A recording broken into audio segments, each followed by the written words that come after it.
Hello everyone. If you are attending any interviews like UPSC or MBA interviews, one of the major component of the interview will be to test you on how much you know about the current affairs. So this series of video will be talking about different articles which they could ask you. So I have taken this article today and today's topic is why are India's imports from China rising?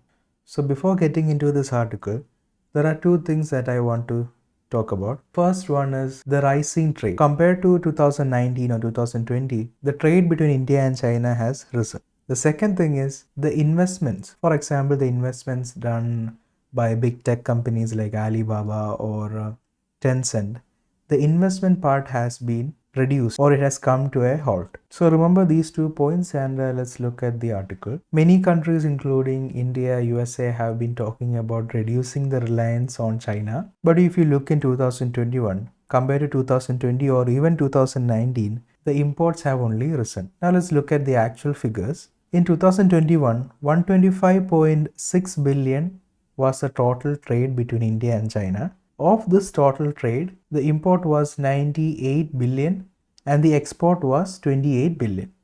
As you can see from the numbers, there is a large difference between the imports from China to India and the exports that happen from India to China. So the trade deficit has also increased. A long-term source of concern for India is up by 22% since 2019.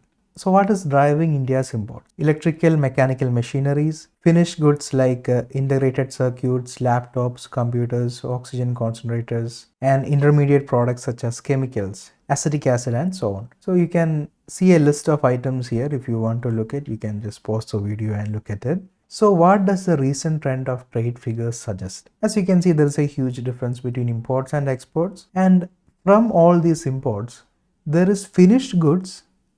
Alright, there is finished goods and there is also intermediate imports. So finished goods is a concern, while intermediate imports is less of a concern as it is a sign of industrial recovery and greater demand for inputs. An intermediate import will be something like pharmaceutical ingredients, which are the ingredients that you use to develop a medicine, a vaccine, or things like that. So intermediate imports is not much of a concern because we are taking the ingredients and we are building up something new. So there is industrial activity to get a finished product. Now compared to the imports from China to India, the exports to China have also grown, okay, by more than 50%. Most of this growth is raw materials such as ores, cotton, seafood, and so on. So what is the problem here? Suppose you send 1 kilogram of cotton for $1 and after receiving it in China, they will convert it into a finished product. The same 1 kilogram of cotton will fetch them $10, $20 or even $100.